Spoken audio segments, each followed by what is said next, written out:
All right, guys, welcome to episode number 8 of the Base Camp Country podcast. My name is Kix Nelson, and I am sitting here with none other than Dr. Grant Woods. Hey, Doctor, how are you doing, sir? man, I'm great today. Awesome. Well, we got a co-host with us as well. Our national sales manager, Mr. Tom James, is with us. How you doing, Tom? Wonderful, fellows. Good to see you both. Thank you. We appreciate you taking the time out of the day to do this podcast for us, man. The podcast looks a little different today, and that's because I'm sitting out here on Proving Grounds 2.0. Is that what you call this place, right? It is Proving Grounds 2.0. Of course, we sold our original property. This was adjoining, but I just didn't have the budget to really take care of them both at the same time. And I'd done a lot of work on the first one and wanted to challenge us, seeing if we could do it a little quicker the next time around. From what I understand, you originally bought 1,500 acres. And that's correct. That was the Proving Grounds 1.0, I guess, or the original Proving Grounds. Mm-hmm. And then you kept adding on as you went over the years and eventually ended up with about 2,500 acres. Yeah, and that sounds like so much, but you got to remember that many years ago by Branson, land was really cheap back in the day. Yeah, that's very true. It's gone through the roof now. Oh, yeah, a little different now. Yeah. I kind of want to talk to you a little bit about that Proving Grounds 1.0 because I read a little bit about it. You know, it seems like when you first acquired that property that it was pretty abandoned and had a lot of dead cattle on it. And it was kind of pretty ran down. Is that what? Oh, it was horrible. We bought it from a hospital. A rancher had owned it and died and left it to the hospital 7 years previous. And I think, if I understand it right, the hospital had sold it once and the deal didn't close or whatever. And they just put it back on the market when my wife, Tracy, and I found it. And they were in a little bit of a bind. So we were able to get a deal, what we thought was a deal anyway. Tom had been there. And so just, no budget. I remember we made the first food plot and then the second one, and started. And literally it was so ran down and just gross. The first year we owned it. So I got a loan, I'm stretched. And yeah, the first year I saw one deer. Wow. And I didn't hunt for the first 5 years. It was that kind of shape.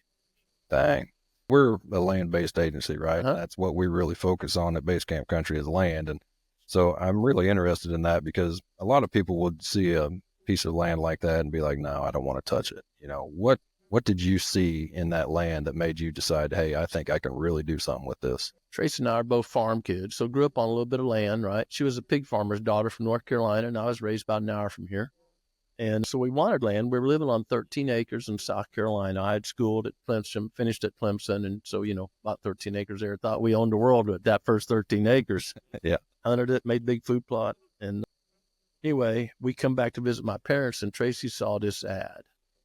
And very selfishly, I remember this clearly, I'm a selfish person. We were supposed to go shopping. I said, heck yeah, because I didn't think we could afford it by any stretch, Called that real estate agent, man, let's go tour that place. Is that or shopping? So let's go tour that place. And it was rough as a cob, literally. And as big a factor was just 1,500 acres, which was and is big to me, and the price. It wasn't a pretty property. It wasn't, buck sign everywhere, anything like that. It was, literally the most cattle skeletons I've ever seen in 34 years of working as a consultant. Wow. Just browsed down, starved by cattle. Yeah. But the price and knowing the area, being raised in the area, I knew there was potential. In hindsight, I didn't realize it would take quite as much work to get it there. Yeah. But that was an act of love. It was a fun project. And I learned so much. I'm better able to help other people because of the hurdles we had to cross on that property. Tom, what do you think? You came down here and you seen that property, and I don't know when that was, but what did you think about that property when you got to see it? Grant, what year was that you purchased that originally? Do you remember? Was it around 4 or 5? My youngest daughter is 22 and she was 1 year old. So 21 years ago. That's right. Because when I had gotten there the first time, you were well on your way onto some of the transformation. Stepping back just half a second, Kix here, that Grant and I met each other when my wife and I were out hitting the show circuit, heavily promoting a product that we brought to the market. And Grant and I crossed paths. I think it was probably the National NDA or QDMA at the time, National Convention. Mm-hmm. And we struck up a conversation, and Grant was intrigued by my story and what I had going on. And of course, I was a big fan already, but he invited us out of the kindness of his heart to bring the family out. And I got a chance to see that place and visit with him and his wife and kids. And early on, I remember, Grant, that first time you were touring me around, we stopped on this big overlook and we heard chainsaws running off in the distance. And you drove us around and you had a crew of guys there doing TSI work. And man, I remember, I don't envy these boys. They're walking on these 45-degree slopes with chainsaw all day and cutting every cedar tree they could find. And you had some very specific instructions to them about what hardwood species to avoid and which ones to target. But it was really cool, Kix. It was a major undertaking, and I'm only scratching the surface of what this man did out there with the fires and prescribed fire. He saw a diamond in the rough. He could picture it for what it could be and just get past the forest for the trees, or the trees for the forest, however that saying goes, because he knew what he could do with it. I'll never forget this too. You said something to me along the lines of, I've accepted this challenge to be able to grow 160-inch deer in the rocky, shallow soil of southern Missouri in 5 years or less. And it was like, oh, this is going to be fun to watch. This is cool. I'm not sure we made the 5 years. I think deer actually harvested there was a 173 or something, like 170 something gross score. And as I mentioned earlier, boy, I sure learned a lot of lessons. That ranch is very productive now. And the current owner harvested, I think he just told me the other day, a 168 or something like that. So it's in good hands and continuing. But yeah, and I think the lesson here is any property. We work literally we have worked from New Zealand to Canada. This year we've been from Florida to Canada already this year. Any property anywhere can have its potential increase. In my career, I've never walked a property. It's like, well, this is it. There's nothing else you can do. Yeah. I mean, in Iowa or anywhere. But I enjoy working on the rougher properties because you can see change so much faster. Yeah.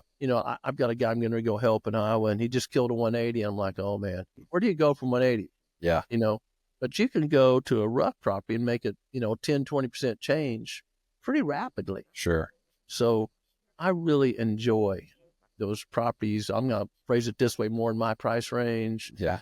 That because improvement, usually with some hand tools, even chainsaws, whatever, can be made much more productive and aesthetically pleasing relatively easily. You've got your degree from a few different universities. You got Missouri State University, and you got a degree from Georgia. Georgia and Clemson, yeah. Clemson. You got your PhD from Clemson. What were those degrees in?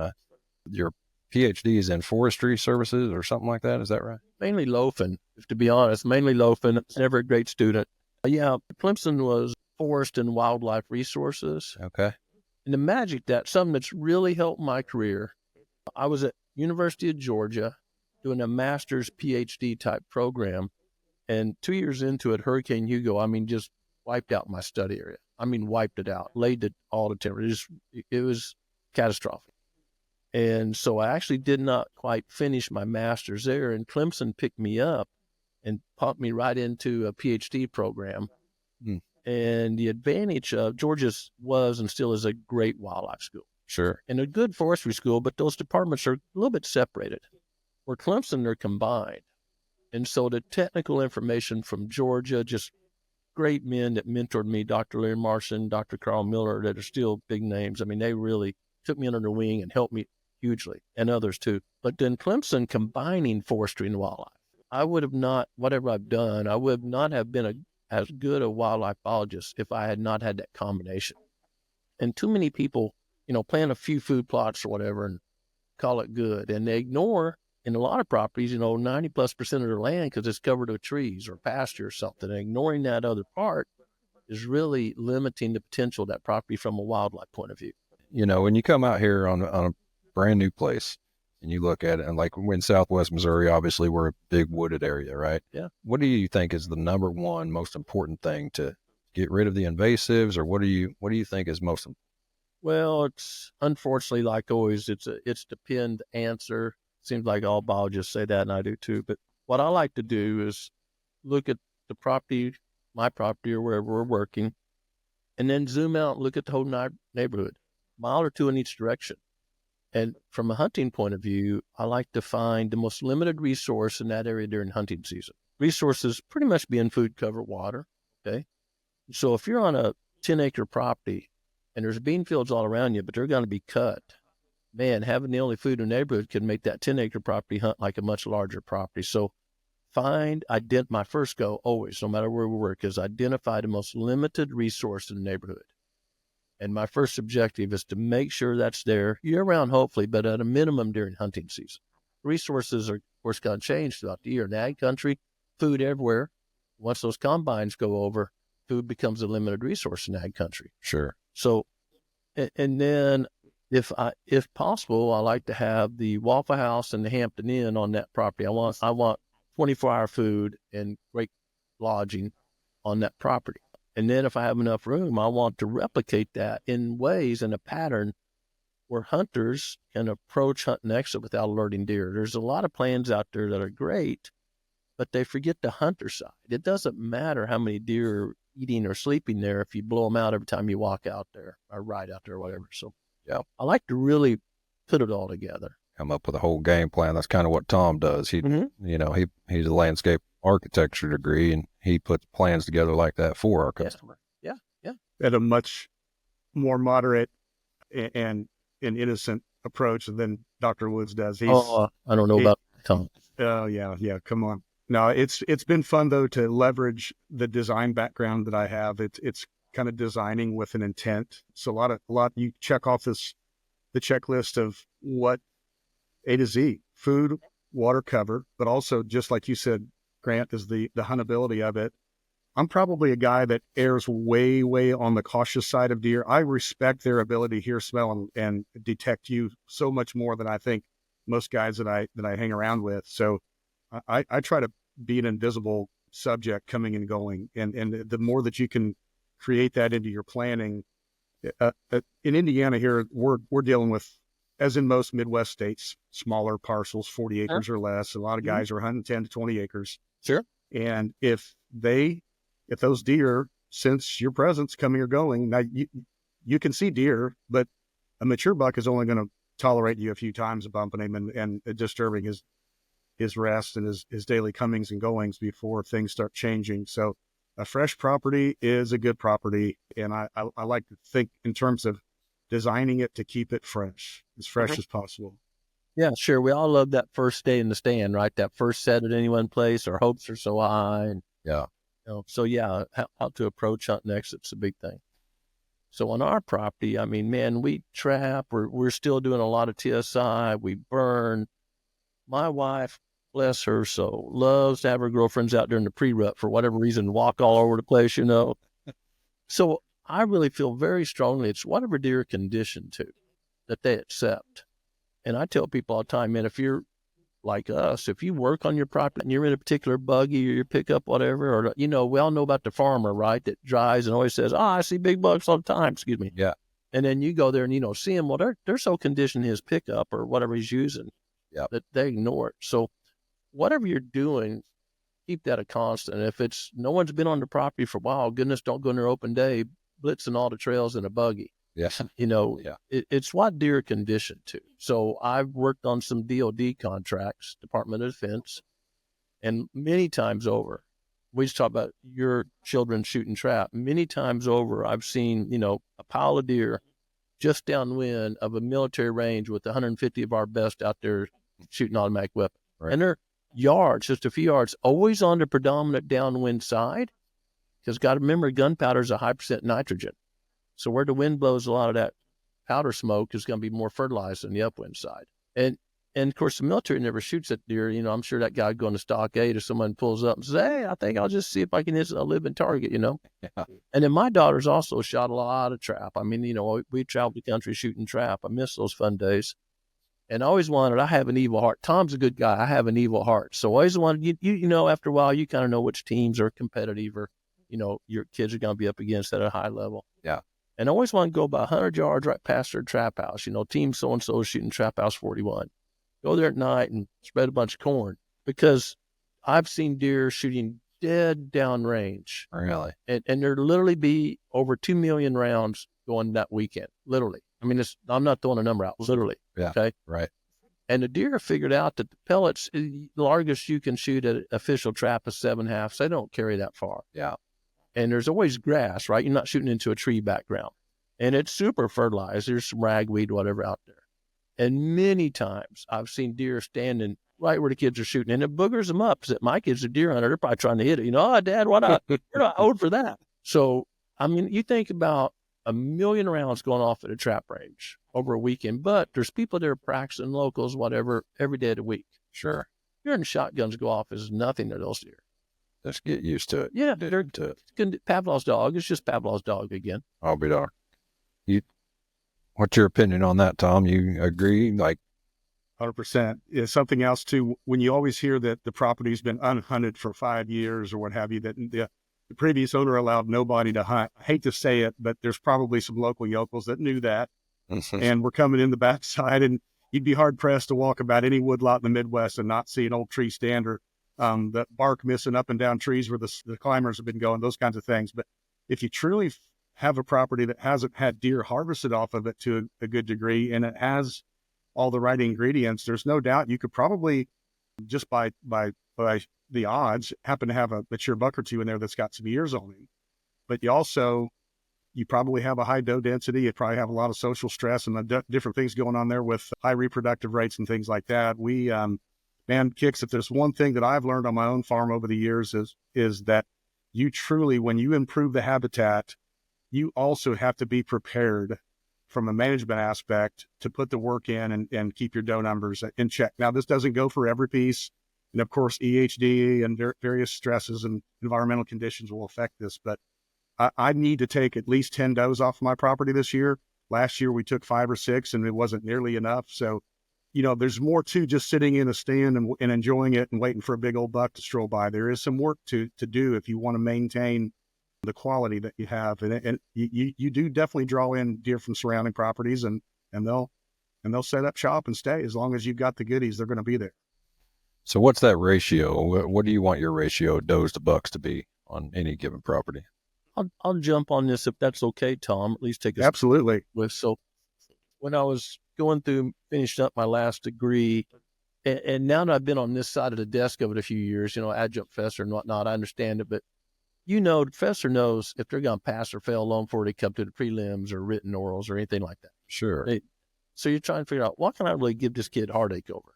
What's going to stump? And my professor, Dr. David Gwynn, great guy, actually had a professor from another school, University of Georgia, where I had been, jump on my committee. So I was getting like side punched by 2 people, And one of my questions was, I walk into the office and I pick up questions for my writtens. You got 30 days to finish them. Your answers be 70 pages, 100 pages. This is not something light. Wow.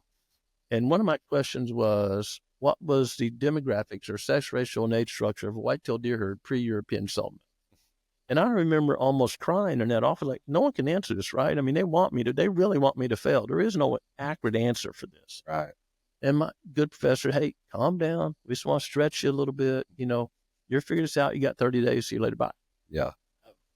So you go to the library, you get over to panic. You go to the library, start digging. And what I found was, this is going somewhere. Archaeologists had found about 10,000 pelvic girdles of whitetail deer from Florida to North Dakota. And they were buried in middens, which are basically trash heaps on the outside of and they would throw some crap on there and then cover dirt so it wouldn't stink. They're very practical, right? Native Americans tend to be very practical. Sure. We have a lot of folk tales about there. It's just not true at all. Right. Well, you can sex a deer almost 100% accurately from the pelvic girdle, and you can age it, in age classes, fawn, 100%, year and a half, 100%, 2, 3, 3, 4, 4, 5, 6. You can kind of put them in management groups, as I like to call them. So I found published records of about 10,000 pelvic girdles. Wow. Now, Native Americans weren't like us, right? They had no Cabela's, no 30-06. They were hungry. Mama wanted a new moccasin or a new dress. They were just shooting. Yeah. And all the research I found said they were not making any bias in their harvest. Occasionally, maybe something ceremonial, but day to day, it was meat and tools. Their sex ratio could have not been more 50-50 if I'd have cheated. Really? And they're shooting the average shot with bows and arrows was 7 yards. Wow. I don't know who figured that out, but that's what's published. So they were getting close and shooting whatever they could. So you got to assume that represented the standing stock at the time. Mm-hmm. The average age structure was better than any state in America now. You can imagine, right? They're shooting whatever. So they're shooting yearlings, big deer, but, their average age structure was way older than any state. There's some private properties that do better, but statewide, no. Yeah. Now, The fawn class was underrepresented because those pelvic girdles hadn't calcified yet, so a lot of them decomposed and were not identified. But from year and a half and older, 50-50. Wow. And we know that's true from a lot of research. I thought I'd share that. That's where the basis comes. A lot of research showed that. I like to manage it for about $2 for every doe. When I blow that grunt call, I want to see something, maybe a young buck. When I rattle, I'm very selective when I do that. I mean, I don't want to call them behind me. A lot of deer are going to come behind. They're going to win you, and you've just educated a deer. So I'm set up, whatever, by a pond or somewhere where I'm kind of pinching them to in front of me. But here, our policy has been for years, and I think one thing that's made Proving Grounds 1 and this one even better, we harvest 5 does for every buck. And a lot of people in America need to do something like that because Tom's probably harvesting does for the neighbors, right, Tom? Definitely. Your neighbor's probably not harvesting as many per acre as you are. Now, they may want to harvest so many bucks, but does are, there's all these excuses. I haven't killed my buck yet. I got to go watch the football game. We got enough meat in the freezer, whatever it is. So you got to remember, nationwide on whitetail deer, the average hunter, this is the average, harvest 1.2 deer a year. Wow.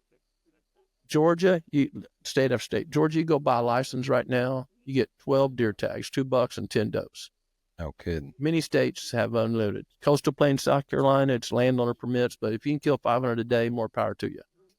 You're not going to run out of deer because of legalized hunting. Now, if you're poaching or, using some naughty tool, but rare is it that legalized hunting suppresses the deer herd, unless, like Tom referenced earlier, EHD just come through and it's already really suppressed and you try to hold that same harvest level or something like that. That's incredible. So $2 to every one is your...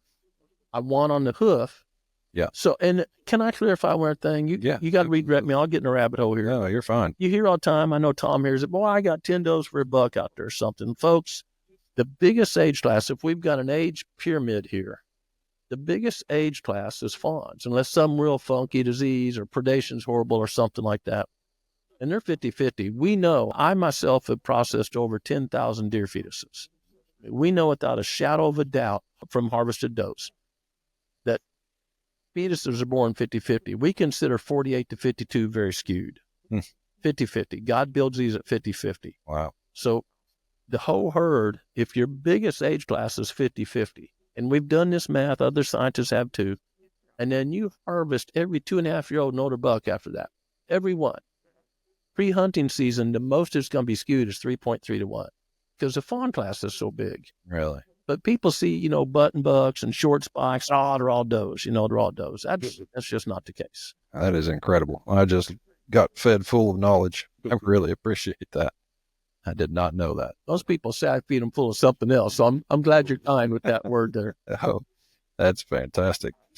So when you guys, how do you, that's hard to do, right? Harvest that many does and keep your ratios. So what's the game plan there? I think Tom referenced it earlier. It's work, right? I mean, I enjoy hunting. I really love both bow and gun hunting. I'm not biased either way. I like deer season. All right. If it was a stick, I'd still be out there. I wouldn't be very successful, but I'd still be out there. Sure. We start in Missouri here. Our season opens September 15th. I mean, if I see a doe opening day, I'm taking that shot. If I see a doe opening day gun season, I'm really taking that shot because we've shown this for many years. Many, many years. The best attract that you can have by far for a mature buck is a dead doe laying in front of you. Heard that. Any time of year. So Daniel and I strive, and we've done this successfully many years. You can see our videos. First doe we see that's in an area where we can see, we try really hard to make a high double shoulder shot with a firearm so it will drop right there. And we've harvested more than 50% of the bucks we harvest standing over a dead doe. No kidding, fit more than 50%. I think we all think like humans. If I'm out here in the woods and I find a dead body, a human body, oh man, I'm getting out of here. Did a meth head take someone down or what is it? I'm getting heck out of there, right? Right. But deer, you got to think, deer don't know what death is. That's why I just harvested deer with a bow, much smaller than anything Tom will harvest, but it had one antler pushed over here. The pedestal had been pushed all the way to the side, and it had a little residual pedestal where it should have been. Clearly, and we knew this deer from cameras from last year. Sure. It got in a fight or hit a dodge or something like that. And one was growing out right above the ear, way off. And the skull had about an inch ridge on top where it had been busted and somehow healed. So it's cool to have those deer you can identify. Yeah. But we start opening day trying to harvest does, and we're set a quota. And your quota, by the way, folks, is everyone asks this question, well, how many is that? Is that a doe per every 20 acres? What is that? That depends on the property. If you're in all timber country, not many groceries, you probably got quite a bit lower deer herd. And if you're in Iowa, you could have 150 deer per square mile, depending on where you are. So what I do is, we're so simple. We love utilization cages, just wire baskets 3 or 4 feet across that deer can't get their nose in, and monitor how tall your food plot crop is inside where deer can eat versus outside. So people call exclusion cages. And just as important, and everyone ignores this, build you a 10-foot by 10-foot square out of hog wire, chicken wire, whatever, in your native habitat. And you're starting to be shocked how many plants are seen in there that you don't see outside, 6 inches away. You see wildflowers and stuff you never knew were on your property. There are species that have went extinct or almost extinct plant species in Pennsylvania, Ohio, these areas with big deer, or used to have big deer populations because of browse pressure. And every time we do this on someone we're helping build an exclusion cage in the timber, at first, it's a waste of time. That woods, man, he's full, And about 2 years later, man, my wife loves that cage. You can't believe all the wildflowers in there because deer eating them up. So deer eat roughly about 5% of their body weight a day. 100-pound doe, 5 pounds a day. But that's dry weight. That's a little misleading. A fresh soybean grown is about 70% water. So deer got to eat about 17 pounds of that to get their 5 pounds, 100-pound deer. Wow. So deer are moving a lot off the landscape, a lot. They keep it pretty cleared out, don't they? Yeah. So if you've got more mouse, more deer than groceries, inside your Ulysses cage is Netal, and outside it's lip eye. They can't get their lips in closer to the ground to eat it. You need to harvest a lot of does. Just start shooting. Don't worry about how many. Just start shooting. My whole life, I've always heard that, especially opening day of rifle season, you see a doe, let it walk because there'll be a buck behind it. Yeah. That kind of a myth. Oh, yeah, it's a total myth. I mean, we were told eggs were horrible because cholesterol, and now it's the healthiest thing we can put in our body. I mean, there's all these things, literally. So, yeah, no, if you're trying, the clubs or landowners we work with that just never get their doe harvest are the people that have that excuse. I'm not shooting an open day. I'm not shooting until I get my buck tag. That's the most common excuse we hear. I'm not messing with the does until I get my buck tag filled. And then they wonder why they're shooting spikes every year, or, dinks, whatever it is. And I don't, folks, let me say this. I don't care what you harvest as long as it's legal. Yeah. What I don't like is you whine about no big bucks in the area, and you're part of the problem. Yeah. Got to manage for them, don't you? Yeah. Yep. Tom, you want to jump in there on some of that? I was just going to add that a couple of years ago, my sons-in-law and I, it starts October the 1st for us, because in years past, when my property was smaller, I didn't own and control enough. It was like, we'll wait till later in the season when it's colder out. We won't worry about meat spoiling, just different things like that. But it starts the first chance, the first deer that will stand still long enough to get a bow drawn back on it. And we've taken 3 or 4 already. And if it wasn't for the week or so that I just missed because of my father passing away, we probably would have had 2 or 3 more by now. So we start early.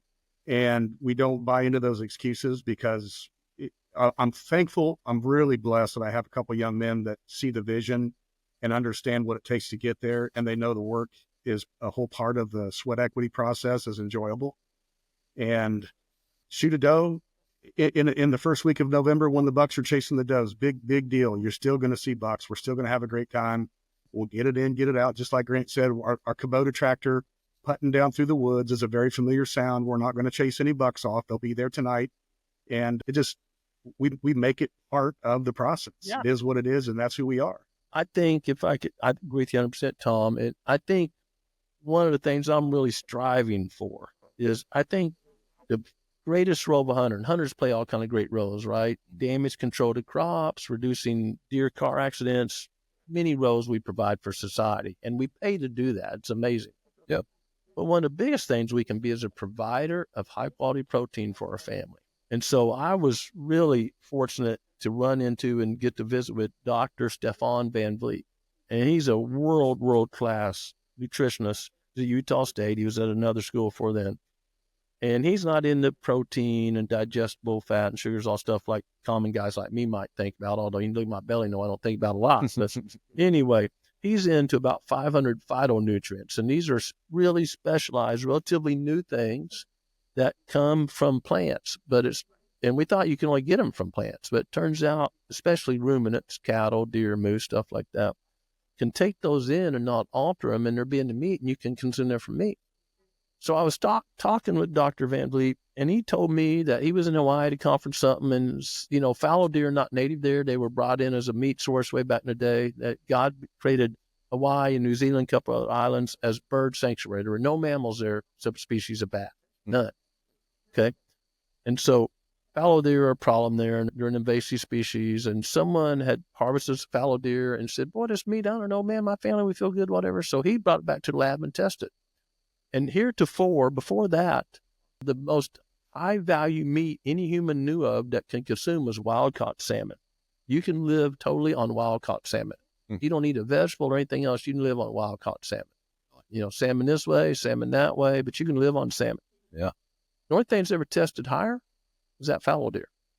Really? Now, they're wild free range, and Hawaii's got a tremendous diverse plant community. Sure. So they can eat whatever they want, right? I said, I'm just a bubba, but that's interesting because fallow deer are more along the line of grazers. If you look at them, their muzzle, their mouth is a little broader, a little bigger. Whitetail's a little bitty old skinny muzzle, even on a big old buck, right? And they're very selective feeders. Matter of fact, in science term, we call whitetails concentrate selectors. They eat the best and leave the rest, if they can. Now, if they're starving to death, they're liquid green pickup, but eat the best, leave the rest.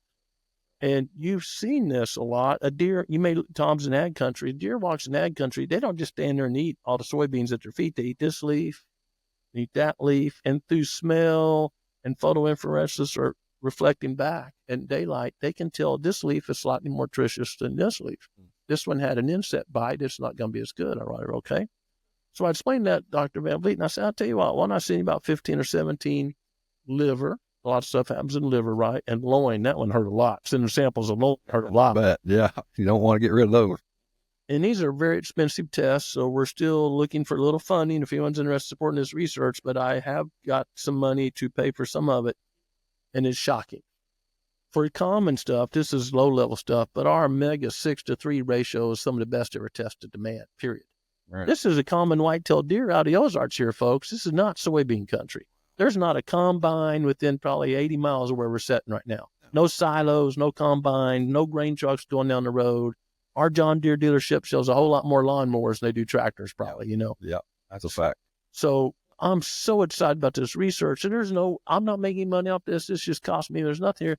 I just want to use this as a way to get more people hunting because the nutrition, right? And the best food you could feed your family might be a wild free-ranging deer, or those of us that hunt encourage us to even take more does, right? That's the best food. You think about it.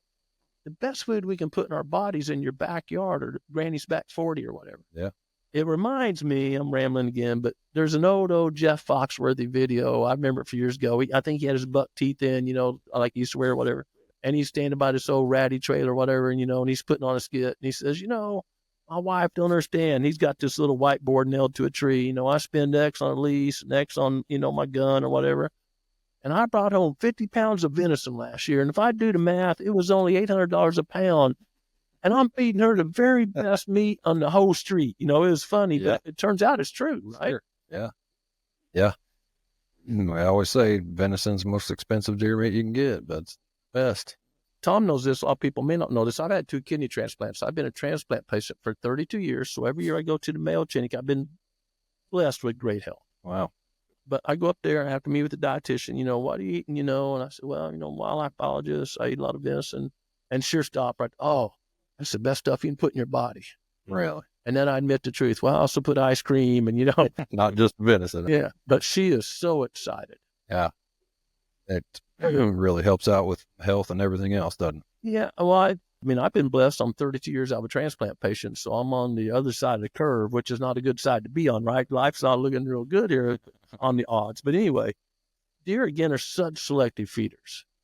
And I'll take that one step further. I just, by chance, years ago, I had a trail. I was trying to pattern a buck first season. I had a trail camera set up, and Queen Anne's lace is an invasive exotic plant. It's not doesn't spread as much as 3 CL espadiza or something, but it's an exotic. A lot of hay fields have it. Big white flower on there. And this buck just happens to use this trail I thought he might be using, comes out, and there's a Queen Anne's lace right there. It's where it's crossing her little interior road on our property, and just chomp, chomp, chomp. Takes 3 big leaves. And I was never even knew deer ate Queen Anne's lace, never read it, never had it in my studies or professors or anything. So, I mean, quick as a whip, I got that picture on a cell camera. Next day I go out there and I pull 3 leaves right by where he ate. So he probably took the best, but I took the 3 closest leaves I could. Sent them to a lab. Thinking, man, I don't know why would deer eat? It's kind of a rough feeling leaf. You're thinking, why would deer eat this, Well, this was right at start of season. Deer just went through a whole bunch of calcium, right, hardening off their antlers. Queen Anne's lace at that time of year is extremely high in calcium. Well, it's just one example of how selective deer are and how they know what they need. And unlike humans, they eat what they need, right? At least me. I don't just eat broccoli and, stuff like that. Well, they're not putting a bunch of processed junk in their body. So that one lesson just really drove home to me how they are concentrate selectors. I'll be darned. Very, very interesting. I might add regarding taking home the venison too is I've developed a network of friends that every year at the beginning of season, would you like a deer this year? And matter of fact, there's a lady that lives 5 minutes from my farm, and she's just tickled to death if I bring over a nice, well field dressed and clean doe, and her husband process it the next evening, and done that a couple times this year already. But our local QDMA chapter a couple years in a row got involved with a local field to fork hunt event where we would bring out some folks that actually went through an application process that have never had a mentored deer hunt in their life. Mm-hmm. And in the assembly of these different folks was anywhere from a 12-year-old girl to a 60-year-old Asian lady. And, everything in age, it's male, female, all the way through. But one of the common denominators that I heard time and time again was their interest in shifting their dietary intake to more wild game and less processed food. And I assumed it was just a side effect of the COVID year and people being shut down and wanting to live a healthier life and get away from some of the stuff that the processing has done to us. But I just thought that was really interesting. But to me, it showed that people are getting into hunting for a completely different reason than maybe we did as young men, where, we were fascinated by antlers and just loved the sight of a whitetail deer. Mm-hmm. And these folks are looking at it from, obviously those other things come along and enjoyment comes with that. But the process, the driving factor, if you will, is to bring that meat home. Yeah, and we're seeing a lot of that in Southwest Missouri where we're at. We're seeing a lot of people, starting homesteads. So they're getting goats and pigs and maybe a cow or two and trying to raise their own meat. And we're seeing a ton of that, especially out where I live. I don't know if you guys see that down here. Yeah. So I agree with you, Tom. I think that more and more people are trying to take it more seriously, for sure. And that's a good thing. That's a really good thing for all of us. I couldn't agree more. I think it's a wonderful thing to have people hunting that care about the resource and want the meat. I think and I'm part of the problem, right? Growing big bucks, all that stuff. I'm part of the problem, but I think bringing it back to, again, being a provider, I don't think there's much more wholesome than that. I'm going to go out, crawl out of my cave, if you will, kill something, drag it home to the family to feed them. Those are obviously illustrations. I think that is so wholesome, and there's a good feeling. Yep. You're not ashamed. Well, I only shot a 3-year-old buck this year, or, whatever it is. There's no shame in bringing home high quality meat. Right. And we need to elevate that, not belittle it. We need to elevate that. And part of the problem is, like, we show does, I'll be real, we show does on our show all the time, being harvested on our show. And those are usually some high scoring episodes based on viewership numbers, whatever. Really? And we talk about how we process meat. If you're looking right behind me, the audience can see, you can see some of our processing gear right behind here. Yeah. So I think that is so healthy for hunting. Yep. And healthy that any landowner, more or less, in, even the suburbs or whatever, can really participate in this with a bow, a crossbow, whatever. And it helps solve so many problems. And I think hunting took a little bit of a wrong turn when we got so trophy dependent. Yeah, I agree. Obviously, everybody likes to kill a big old trophy, but I think, my personal opinion, any animal that you harvest, you take the time out of your day, you go sit in that woods and you outsmart that animal Doesn't matter what it is, if it's got horns or not. That's an incredible accomplishment for anybody of any age. And go ahead. I still get doe fever. Yeah. I see big old doe coming down the trail there. I'm like fumbling for my release or whatever. I still got doe fever. Yeah. Absolutely. I had it the other day. Real quick, something that popped to mind, Grant, when you were saying that story. We have had the privilege of bringing out a few different young men over the last few years that introduced them to hunting, and my son-in-law sat with them in a certain ladder stand or what have you over a good source where we knew there was going to be some does. And 2 or 3 of those young guys were able to fill their tag and take home a deer. And we took the trophy shots and treated them like royalty, sitting around the campfire and patting them on the back. And just those guys going through the camp experience, the camaraderie, and sitting around a fire with a bunch of, a couple like-minded men that appreciate the outdoors. And they would go home and tell their wives and their kids and the stories and brag on it. This is where I'm going with this story, is that you go over there for like maybe a New Year's Eve party, and those boys got those summer sausage rolls out on the table, and they're slicing those. Who wants to try a taste of my deer, and bragging on the summer sausage because of the pride they had in it. That was something that they harvested with their own hands. It brought home, and we're providing for their families with that. There's something innate, I think, in us men where that just makes your chest puff out a little bit. No doubt. No doubt. My grandfather, there were no deer where I was raised, so he didn't deer hunt, but tremendous quail hunter. This sounds like a little story, but sometimes, not every time, kill a couple birds on a quail on a rise. He only had a single shot. He never hunted with anything but a single shot. But when we'd go fishing, he would always say, there's always room for one more at the hole. And I think there's room for more people deer hunting, right? And we all, maybe think, oh my gosh, did that gunshot just kill that buck I've been chasing? Yeah.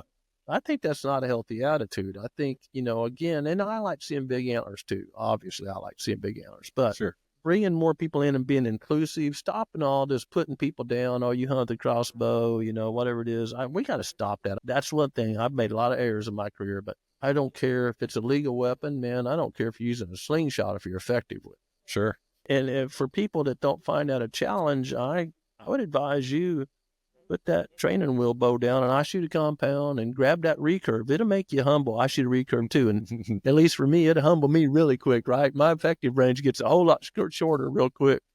Yep. The recurves are very difficult. I've got a crossbow and I just don't like it. Mm-hmm. I have taken it hunting multiple times and I don't know. To me, they're too big. They're too bulky. They're hard to load. I just prefer my compound. It's the only reason that I shoot a compound. But I mean, I think there's room for everyone, right? My dad, when my dad was a much bigger, stronger man than me, but when he got older, he died of cancer. Man, I got him a crossbow, and that allowed us to have some hunts together that we would not have had. Sure. Brought a lot of enjoyment. My youngest daughter did not take up a bow like my oldest daughter did, but I want to spend more time with her, so she used that same crossbow, and we had so many fun together. Yeah. So I'm pro anything that lets people enjoy it. Especially it lets them enjoy it, like you said, like your dad enjoyed a lot longer than they typically would, for health reasons. Yeah. There's so much infighting in this world anymore. Let's keep it out of hunting, right? Absolutely. I have people all the time send me contentious emails, and I just refuse to get in those debates. Hey, what's your opinion about whatever? Well, it's going to be an argument. Sure. I'm like, I don't really know. This is what I do, and I don't care what anyone else does. I know Tom feels the same way. We've had some podcasts where, some issues have been brought up, and Tom's always, hey, let's not go there. Yeah. So there's no reason for it. Hunting's supposed to be fun. One thing Cuz Strickland taught me, if you don't know Ronnie Strickland, Cuz Strickland, brilliant man, one of the smartest guys I know in this industry. Cuz always said, hunting needs to be fun. And that really, at a time in my life, I could have been swept the other way. He really made that point to me. And by the way, this is back in the day when all the camel companies who ever had a network TV show, theirs was called Hunting the Country. And Cuz was is still extremely talented outdoorsman. Yeah, it's hard to imagine that big old man getting up. I've been in 4-inch hickories with Cuz, like, Cuz, we're going to both end up on the ground, Well, this is the best tree right here. And one time when I used to be at Mosby Oak, we were starving for footage. Oh my goodness. We just, no one could kill an armadillo, man. We couldn't get any footage. And Cuz finally said, well, I'll go get us some footage. He goes out on public land and misses a chip shot at an 8-pointer, standard 8-pointer. And, kind of fell forward with, there's a split tree, hit his head on the other tree. That was the most watched episode they ever had. Really? Yeah. because it related to people, right? Sure. How many of us have missed a chip shot? I've missed them all the time, right? Yep. And that just, again, not to be brandy or anything, just because that experience, he didn't know that was going to happen. We were all shocked when those numbers come back because it related to so many people. Well, there's a reason that guys like, the hunting public and those type of guys are just exploding right now because they relate to the normal everyday person, and that's a big deal. It is, yeah. Agreed. There's a movement that has gone backwards, or not I shouldn't, sidestepping from, you have to be in the head to toe, the most expensive camo and have every gadget known to mankind and shoot a $2,000 bow, the newest model every year, to be able to have a good time and enjoy it. So, Grant, you made a point earlier that you could almost went a different direction. There was a point in time where I was so worried about my scent control. I didn't want to take anybody with me because they're buggering up my property. There was such an extreme tightness about, I can even remember walking to tree stands with my teeth clenched so tight because I was upset about the noise my feet were making that I had a massive headache by the time I got into the tree. Yeah. And there's just been a release of, I'm still conscious about my scent. Am I freaked out about it like I used to be? No, I'll never fool a deer's nose all the time. I've gotten smarter about the wind. I still do everything, but on a very moderate, enjoyable level. Mm-hmm. And that does include, I tell you what, my two daughters were probably the best icebreakers for me that I could have ever imagined. When I started taking them hunting with me and enjoying seeing the thrill in their faces, that's when things became a shift of what really truly was important in my life as far as hunting is concerned. And I made it more about the experience around them. And now that they're older, I've got my first grandson, I've got sons-in-laws. It's about that family and enjoying the outdoors together. We all still want to see a big buck and have the opportunity to take one. And we manage our property still that way, but having some good allies on your side doing it alongside with you is so enjoyable. So the selfishness aspect of it has melted away for me. And I'm a team player now. And it's made hunting for me way overly enjoyable again. I agree, Tom. And as you know, I have two daughters too, a little bit younger than your daughters. And I remember that both of my daughters, like yours, had long hair and some kind of flower smell and, shampoo or whatever, But yeah, fortunately, I was able to control that and just have a good time, control my attitude about it. Sure. I'm so into let's make hunting fun. And again, I think there's room for everyone. Like my grandpa, when we go fishing, man, if you on your land and you're really into it and you want to pass up every deer except a monster and you want to, do scent control to the point you're breathing through a carbon bottle while you're walking to your stand. If you really enjoy that, that's great. Yeah. If you want to relax a little bit and you got your 20 gauge slug gun and you just change the oil in your truck and then walk out there and sell a stump, I think that's great too. Sure.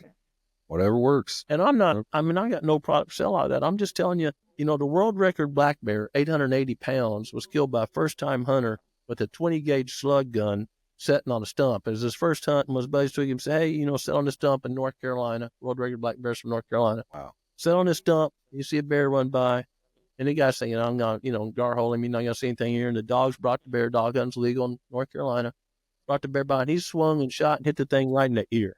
Wow. And it just tripped it up right there, So, yeah. First time hunter. Yeah, and those experiences, man, what a thrill it was for that guy. And he wasn't looking for the recognition, I'm sure. He's just out there going, oh, my gosh, I see a bear. So I want to talk to you a little bit about Growing Deer TV, obviously. I would like to know what got you started in that and how that whole thing came about. It's absolutely exploded on Facebook and YouTube and everywhere else. So tell us a little bit about Growing Deer TV. When did you start that? And Tom was around in those days. Tracy and I had bought the Proving Grounds one. We bought that land just for fun. There was no Proving Grounds. It was actually, we got to pay the bill this month, Yeah. And having fun, trying to scratch out a few food plots as time and budget allowed each year. And I had two small daughters, Raleigh and Ray. And I was consulting. I made my living exclusively by consulting back in the day, helping landowners, north to south. And I'd come off from a trip, and I'm very familiar, and I was sitting there split-legged with my oldest daughter, Raleigh, rolling the ball back and forth. You sit there split-legged so the ball at least gets there and you have to chase it down, right? And the phone rang. As soon as the phone rang, she said, because I was traveling so much, that's how she knew. Crushed me. I'm very familiar. Just crushed me. Because I thought I was being the provider, got to get up and go, got to drive all night, get there. And my friend Bill Winkie had just started Midwest Whitetails. The web wasn't anything like today. And, you know, you didn't even know if anyone was going to go there. Deer hunters, why would a deer hunter need the web for? Right.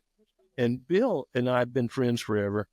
And he said, hey, why don't you kind of come alongside and whatever, we'll do a little wildlife type point, and you can be the, you know, the wildlife biologist for Midwest Whitetails. And I used to write a whole bunch of magazine articles and speak a lot. I still speak a lot and stuff. And so some companies had already come along beside me, wanted to be part of that, just my writing and talking and stuff. I called a couple up and said, hey, you know, I'm thinking about just maybe doing a show on the web. What do you think about it? I don't think the web's going anywhere, but, you know, we'll give you a little grace here for what you've done for us. So anyway, that's how it started, just a way to stay home more. And I make no claims to be a brilliant business person. Of course, you start putting out, more people start watching, that just makes consulting that much more popular, right? Sure. So it seems common sense now, but it wasn't at the time, at least to me. So that's why and how Growing Deer started. And God has blessed me in so many ways. But what year was that? Do you remember? 15 years. Well, this November's our 15th anniversary. Okay. And we've made a show every week, 52 weeks out of the year. In 15 years, we've never missed a week, never had a repeat episode. Wow. Silly idea. Who is the idiot that said do that, right? There's no vacation. And we don't film like forward and take a month off. I mean, it's what we did last week. Wow. And I think for whatever's happened, I think that helped some of the growth because it's relatable. I mean, we're not showing turkey in November, or we're not planting in July or something like that, you know? So anyway, and I'm very candid, as I'm sure you can tell, and Tom knows. So it just, I think, maybe related. And I had been on an elk camp with a client in New Mexico, awesome elk country. Oh my gosh, this was amazing. They sold that land, unfortunately. Big old ranch. And I'd never killed an elk, and they invited me to go out. Token ball just gets invited to go out there, you know, and took Tracy, and man, we're hearing elk everywhere. No, I did not kill one. We're hearing elk everywhere. It's awesome.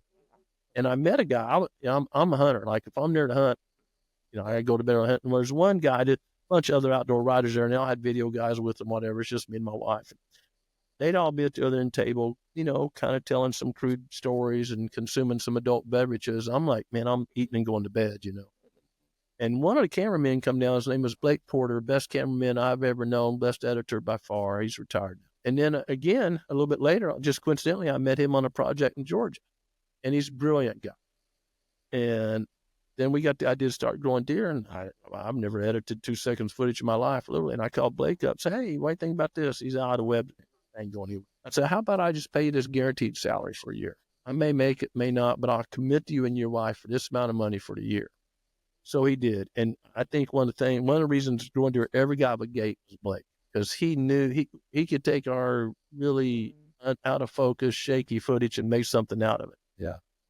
And so I thank Blake. Blake's wife eventually got cancer, and we just furloughed Blake for a year, kept him paid. And then Blake and his wife are still, the doctor says she's not going to make it. She's doing great. I mean, it's a true miracle.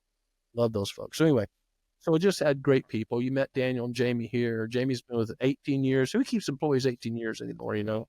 And Daniel 10. So it's really nothing me. It's the staff, and they've just bought into the vision. And our mission statement's real easy: help others enjoy creation and know the creator. And so if you work here because we're so in that way, you probably bought into that hook, line, and sinker, and you're on a mission. No, you're not just showing up for work. Yeah. So I think that's been a big part of it. Sure. And the last thing I'll share, because I get this question a lot, is, you know, and I've done this, if you go from Maine to Florida over to East Texas, and there's certainly exceptions in there, but that's timber country. It's not ag. And the amount of people that are residents in ag country is a vast minority of whitetail hunters. We all dream about Iowa, but out our back door is not Iowa. Yep. And so we relate, you know, to a lot of those people. Not everyone can live in Iowa and have a big chunk of land and pass up 160s hoping to get to 200. That's rare. Yeah. And I work for some of those people, and they're great people up there, some of the shows. But so anyway, I think we've been somewhat relatable in that way. Well, it's worked out. You guys got an incredible following, and I love watching your stuff. I watch it all the time. And thank you. You're very kind. Appreciate you putting all that information out there. I 100% agree with everything that was just said. And let me tip my hat to Grant for when you committed to make an episode aired every week. People will never understand the amount of work and the amount of dedication and commitment it takes to do that. So to be able to do it for as long as you have and have no revolving material and fresh content all the time, what an outstanding legacy that is. That's just very, very commendable and something to be proud of. I do recall, Kix, when Grant and I were first acquainted, and you had texted me and said, hey, this is what I'm thinking about doing. And I remember 100% the driving force behind that was so that you didn't have to travel as much, that you could be home with the kids. Very commendable, process there that you were going through. And look how fast they've grown up. Oh, Tom. Yeah. My oldest daughter, Raleigh, works for SpaceX. My youngest daughter's finishing her MBA and got job interviews way off yonder somewhere. So I sure miss those days with a Snickers bar and a 5-gallon bucket and a Barbie going hunting. Yeah. I've got a 6-year-old and 7-year-old, so I've still got a little bit left. I mean, milk it all in, take a bunch every second. Yeah, absolutely. Well, Dr. Woods, we got one last little segment we like to do. We call it our quick draw questions. Okay. I just ask you about 20 different questions. We just have you answer them as quick and you can. So you ready for that? Sure. All right, let me get it opened up here. Got to look at my notes. So who's your best buddy from Indiana? Oh, that's an easy one, Tom James. All right. Well, you ready? Here we go. Favorite hunting technique? Spot and stock. Spot and stock. I love that. Tree stand, saddle, or blind? All three. All three. What's your favorite? Nope. Nope. Depends on the situation. What's one piece of gear other than your weapon that's a must-have with you in the stand? Safety stuff. Harness, safe line, whatever, lineman's rope if it's a saddle. Fair enough. What's your favorite place to hunt? Home. Southwest Missouri, where we're from. You prefer archery or rifle season? I already said I don't really have a preference. In Missouri, archery season's months long, rifles a few days long, so probably archery for that, the culture where I am. A little bit longer. Yeah. Favorite time to hunt? Daylight. I'm actually not the guy that says to rut. I know it's going to be short. I like to pre-rut. Bucks are taking a lot of steps. The biggest deer you ever harvested? 173. 73. Favorite camo brand? I work for Thleet. Okay. Favorite broadhead? A G5 M3. It's a fixed blade, easy to sharpen. That's what I have. I love G5s, man. They're great. A favorite rifle caliber? As of recent, I've been on a 6.5 Creedmoor for whitetails. I'm talking for whitetails here. Love that gun, more than enough, and recoil is very manageable. No, you have no excuses with that gun. 6.5 Creedmoor. Favorite social media platform? Oh, Lord. I guess right now it might be X. Professional affiliations are you a part of? Too many to count, probably. No, I'm not really. I'm more of a family guy. I've been a certified wildlife with the Wildlife Society and Society of American Foresters. Yes, those are the two top. Okay. A question I have for you, not necessarily a rapid fire question, but how important are moon phases for whitetail deer hunting? Love this question. All right. Could not be less relevant. There's all kind of research on this that I've done and other researchers done, both with GPS collars and looking at conception dates. Zero. I know people hate to hear that. Grandpa raised them XYZ way. And Mississippi State, by the way, she's getting ready to release more extensive research based on a bunch of bucks wearing GPS collars that shows no relationship. No relationship. What is the best piece of advice you can give to other hunters? Think like a deer. Think like a deer. Do not think like a human. Favorite hunting or wildlife management book you've read?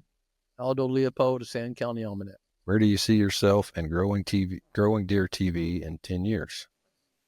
I hope we are still a relevant platform to help people, as our mission statement says, enjoy creation and know the creator. I hope we're still relevant in that way. What is your biggest gripe or complaint about the hunting industry as a whole? Too much dissension, not enough agreement. Best piece of advice you ever received from a mentor? Go slow to go fast. And what advice would you give our listeners that you wish someone had given you? Enjoy every minute. I'll follow that up. I know it's rapid fire. When you've laid there twice after a transplant and hope it goes beep one more time, enjoy every minute. Yeah. Enjoy every minute. Absolutely. Last one, number 20 here. Favorite hunting memory? My dad's last hunt, I knew he was going to pass. And he was always much stronger than me. He'd gotten weak. I had to have Daniel help me get him in a blind, trying to keep him warm, even though it wasn't a cold time of year.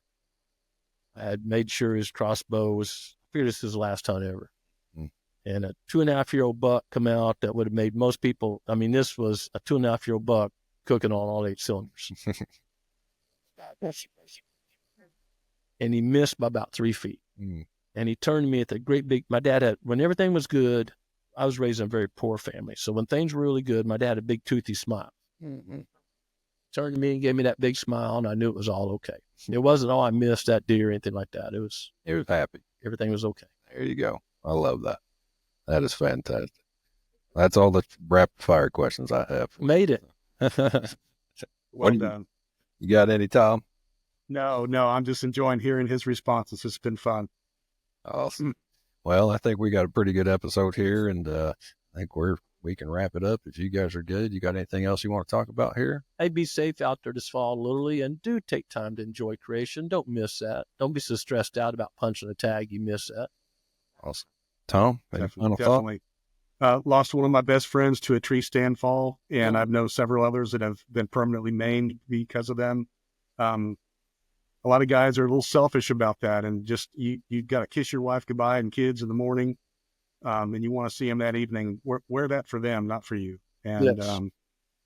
Again, when it gets back to all the management stuff and the bickering and shaming a guy for shooting something and shooting a weapon that you don't choose, just be supportive of one another and have a great time. Just like we said earlier, the whole reset button for me was shifting with watching it through my kids' eyes, and I hope more people get to experience that as well.